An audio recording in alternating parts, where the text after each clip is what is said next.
What's up, guys? Christian here today, and I wanted to do something fun, kind of share my opinion on stuff.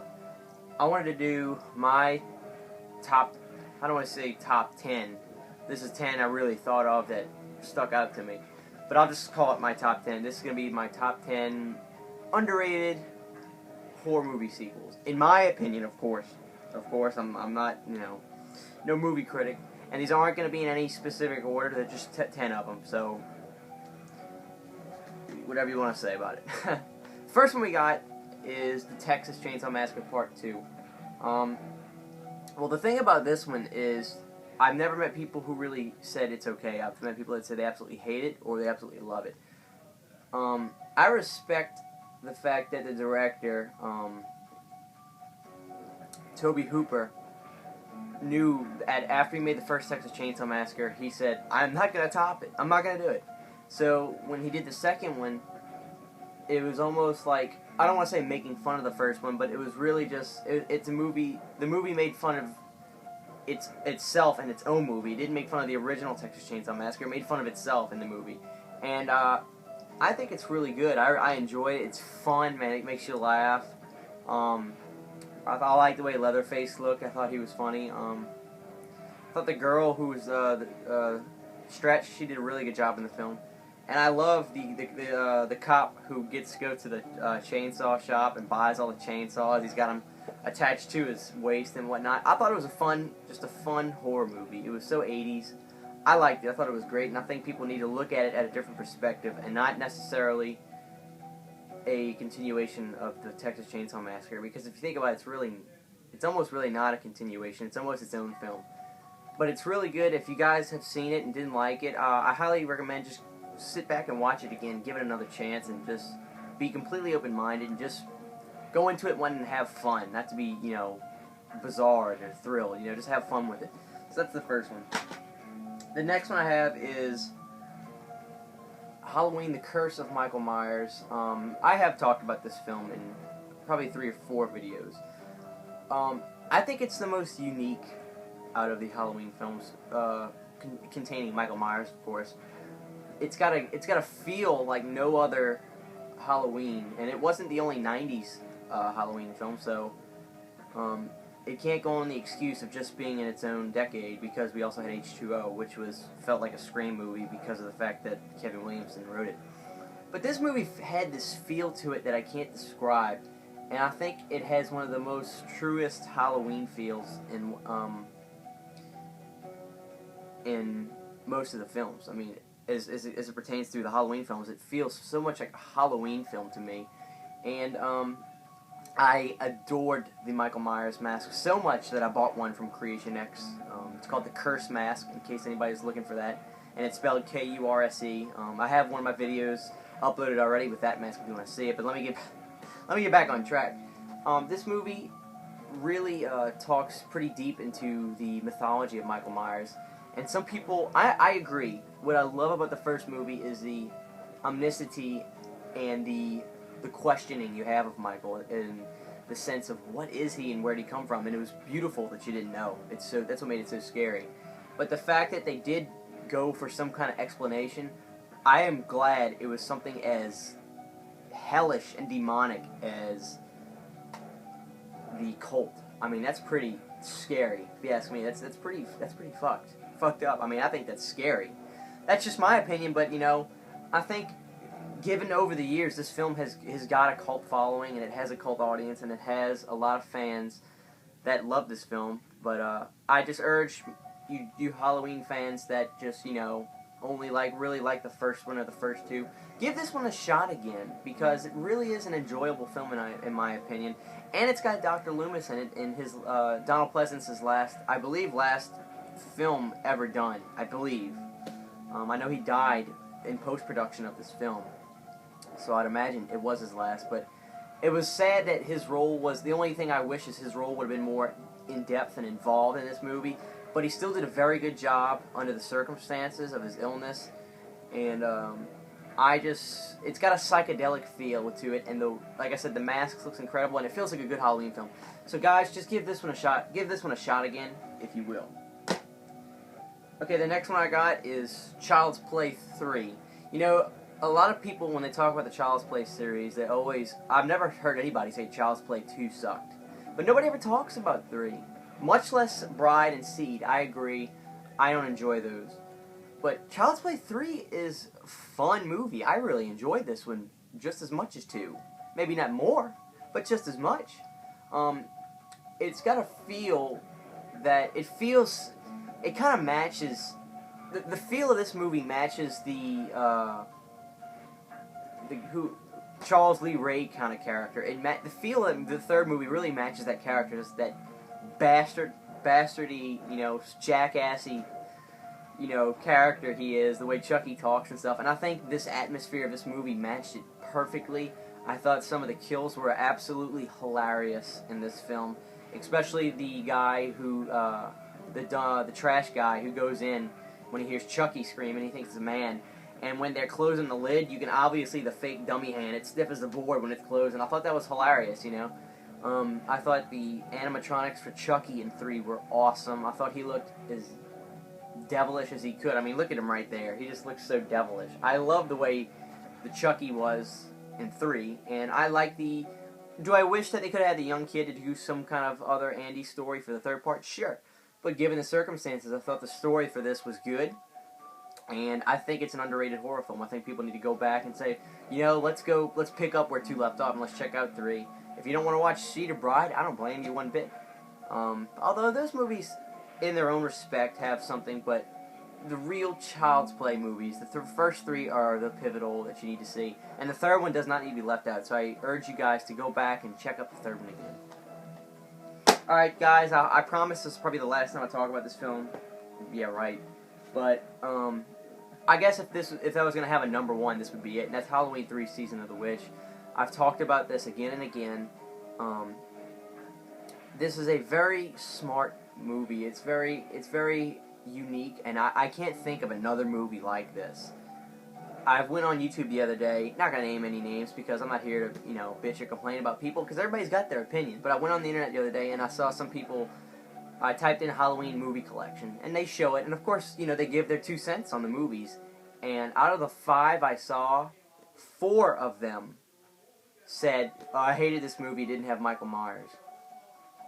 The other guy loved it, that I remember, but 4 out of the 5 said, I didn't like it, it didn't have Michael Myers, and it was stupid. That doesn't mean it's stupid. Nobody, like James Roll from the Angry Video Gamer says, there's no witches in it, it's called Season of the Witch, nobody complains about that. This movie is just what the Halloween crew wanted to do. They wanted to take the season and put different stories to it, and I respect that. And this movie belongs in the Halloween franchise because it is Halloween. It's just not Michael Myers. This movie, I'm so glad to say, finally does have a cult following now. There's a lot of people that love and respect and cherish this film, as I do. It's my favorite movie in this whole franchise. Is Halloween 3. You got Tom Atkins, who does a fantastic job. Stacey Nelkin and Dan O'Herlihy is a phenomenal actor, and he was also an Irish guy, so he brought that Celtic mythology. He made it authenticated on the film the way he was, and he understood the Samhain of Halloween and all that stuff. And this film has just as much as a Halloween film as any of the other ones, in my opinion. Go back and watch this, guys. It doesn't have Michael Myers in it. Throw it out the window. Sit back and enjoy this because it's a smart movie and it's really good. Okay, guys, number 7 is The New Blood. I've actually seen a couple people talk shit about this film, and I can't understand why. If anything, this is probably one of the best made Jason sequels, in my opinion. I would love, side note, I would love to see the uncut version of this, because I bet it was insane. Because the MPAA destroyed this back in 1988. But this one is good. Part 7, now granted, Part 7, that sounds like, how could a movie that has Part 7 in the name be any good? But I am a sucker. I absolutely love it when movies do stuff, especially in sequels, that aren't exactly the norm. Like having a girl with telekinesis fight Jason. When I read about it, I'm like, ooh, that's going to be either hit and miss with me. But Laura Park Lincoln did a fantastic job. She did a good job as a girl with telekinesis. She didn't She didn't act crazy and jumpy when she was going to move something. It was just, she had something come into her mind and she reacted to it, and she did it very well. The acting is good across the board in this film. And Kane Hodder started the role as Jason in Part 7, who arguably was the best man for the job. He really, when I think of Jason, when I first think of Jason, I immediately think to the Kane Hodder Jasons. But guys, I mean, a lot of people say 1 through 4 are the only ones that matter. I disagree. I really do. Some of my favorites, if not all of my favorites, are the ladders of the Friday the 13th series. So guys, go back and enjoy this one. This is a fun ride. This is a roller coaster movie. The kills are insane in this movie. So in case you never really gave it a shot, or if you don't like it, I suggest you go back and, just don't think too hard about these movies. You're not supposed to think about these movies. That's why guys like Roger and Ebert and other kind of critics, they just don't get it. You're not supposed to walk away with this huge message you get in your head that can lead you through life, like they want all these movies to do. It's a roller coaster. You have fun. It's a couple seconds of stimulation every now and then when the kill comes. It's fun, So go back and check this one out. Give this one a shot again if you have. Okay, my next one is Psycho 2. For a sequel to take place, as you can see, 22 years later from the original, that's crazy. I really can't think of another horror movie that's done that, except for maybe The Birds 2, which was done in 94, so that might even be longer than 22 years. But surprisingly, this was a fantastic film. I really, really enjoyed this. And Anthony Perkins is such a good actor. He really knows how to do this switch from sympathetic to just creepy like that. And of course, that's what we know him as. When we hear the name Anthony Perkins, we think Norman Bates. And this is a good sequel. The story, you get sucked into it real quick. The acting is good across the board. This is honestly, I think this is more of an issue if people haven't heard of these. People never even knew that there's sequels to Psycho when there's 4. And to my opinion, they're all masterpieces, the first 4. Now, the Vince Vaughn remake, I believe could have been good if they wouldn't have done a shot-for-shot remake. If they would have tried to explore a little bit and do some different kind of scenes and maybe stuff like that, it would have had a chance, in my opinion. But the fact that they did shot-for-shot, I find it lazy. I don't know. Call it a tribute, I just find it lazy. But I might as well just say this. Go check out all 4 Psychos with Anthony Perkins, and he even directs Part 3. He might have directed Part 4 too, I'm not sure, but Part 3 is also very good. Just as good as 2 in my opinion. But guys, like I said, I think a bigger problem with this is people just haven't heard of it. But guys, go check this one out for sure. This is Psycho 2. Alright, another one I have is Halloween 4. I'm mostly saying this to get back at myself, because when about a couple years ago, I hated this film. I thought it was stupid. I thought it was absolutely lackluster compared to the first 2 Halloweens. And there's still a lot of people who think that. The majority of the horror fans on the YouTube that I know typically like this, but I have some people that they think it sucks. They don't like Danielle Harris, and personally, I think she is a good actor. Well, I may as well say this. I think she was kind of a better actor when she was a kid than she is now. I've seen her, some stuff, this is my opinion, some stuff I've seen her act in I wasn't all that impressed with, but when she was a kid, she blew me away with the fact that she could be so likable as a kid actor, because I can't stand them. The only other kid actor I liked was Macaulay Culkin in the first 2 Home Alones. But the acting is good across the board in this. I've come to love the way the Halloween mask looks in Part 4. I used to think it looked cheap, and I think it looked hokey, but then again, and I don't know whether my mind has changed or not, but now it's, I love it. It may be for the same reasons, because it's hokey or cheap, but I actually love the way the mask looks. I would love to get one if I could find it. I don't see anybody that's made a Part 4. If anybody knows one, please post a comment below, please. But anybody that thinks this movie's bad, I strongly disagree. I think it's a well-made film. I think there's really not many flaws in it. I think, once again, the acting's good across the board, including Daniel Harris, who was a young actor at the time. And Donald Pleasance is phenomenal in this movie. I thought he did a really good job. So yeah, Halloween 4. Alright guys, and my next one, which the case is broken on it, I think, is Puppet Master 3. Another thing where I don't think it's crapped upon, but I don't think nobody talks about it or cares about it as much as, you know, of course the original Puppet Master I think is the best. But this one, it had a lot going against it. Number one, it's a prequel, and a lot of times some prequels, they don't really do justice as well. And number two, it came out and it was filmed the same, well, I don't know if it was filmed the same year. It might have been even filmed before Part 2. I'm not sure, but it came out the same year as Part 2.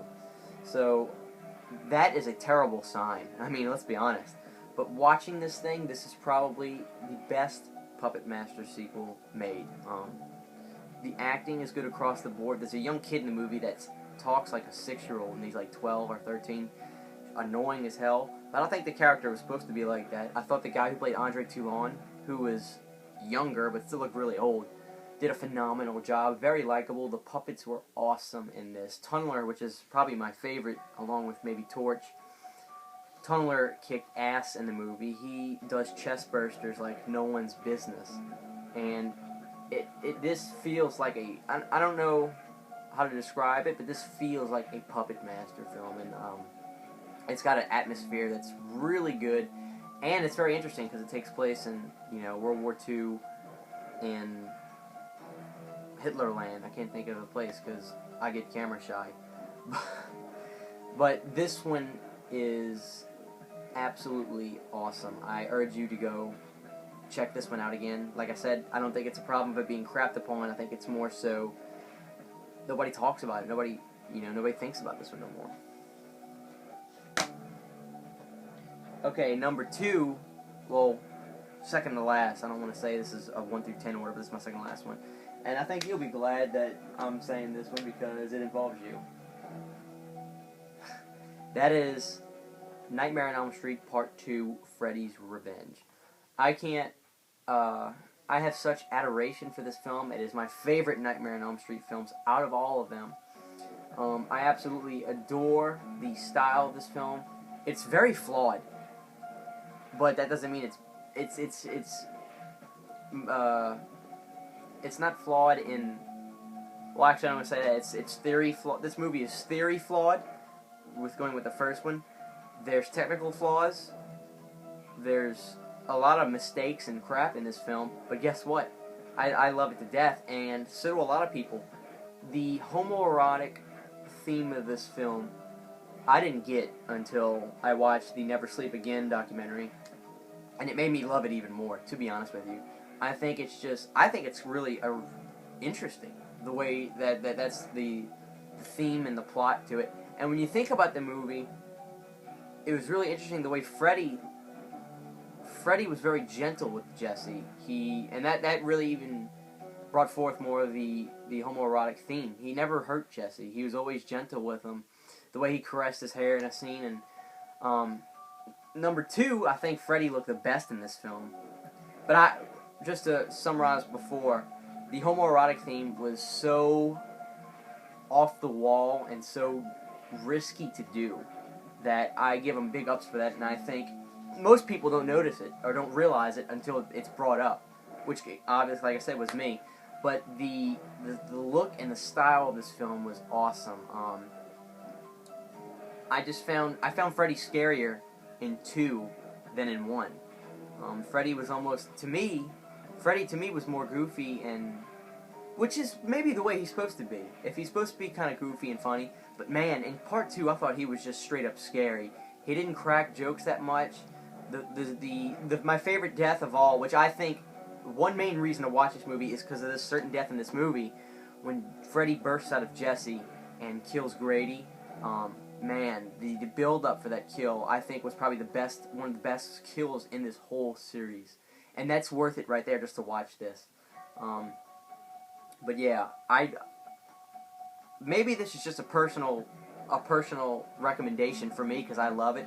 But man, I think this is a highly underrated film, and it was, even though it kind of said screw the mythology of the Fred man, I love it so much. This is a Freddy Part 2 bust. You can't, the red eyes. That's another thing. The red eyes on Freddy were kick ass. So maybe, I don't know, maybe it's not so underrated as I thought, but I just loved it so much. I wanted to talk about it. But yeah, Part 2, check it out. And the last one I have is Friday the 13th Part 5, A New Beginning. My girlfriend pointed something out that was really interesting to me one day. And she goes, you realize that Part 5 is really connected to Part 1 in certain ways. And I said, what do you mean? She goes, well, think about it. Part 1, Jason was drowned by kids at the camp, right? I said, yeah. And she goes, the mother came back to extract revenge.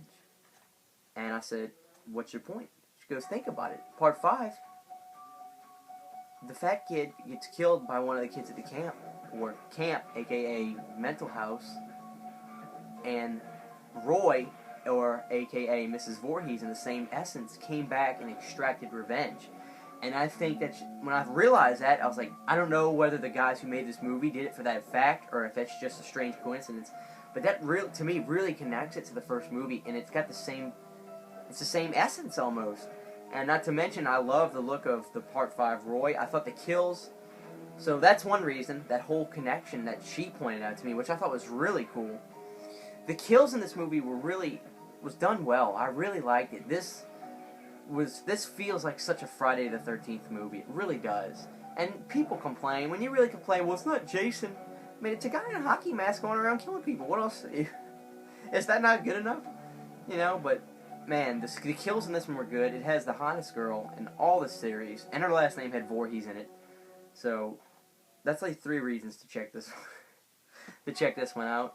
And it's got a lot of great actors from different movies. The black guy who was in Return of the Living Dead is in this, and he played Demon, I think.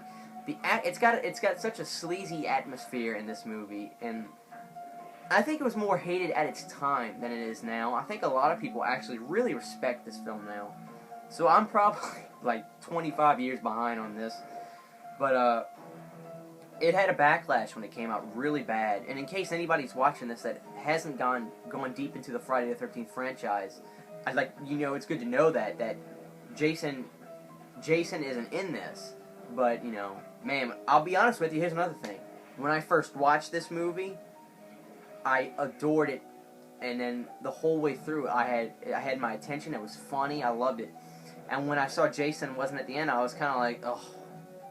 I almost felt like I wasted my time. But then I realized, why did I waste my time? Did I not enjoy that whole movie? Was it not funny? Like, were the kills not awesome? It was. And I've come to love the Roy character because I think that stuff like that's really scary when guys, get pushed to that mental insanity to, put on Jason's mask and kill people, but do it as Jason. I'm not killing people, Jason's killing people.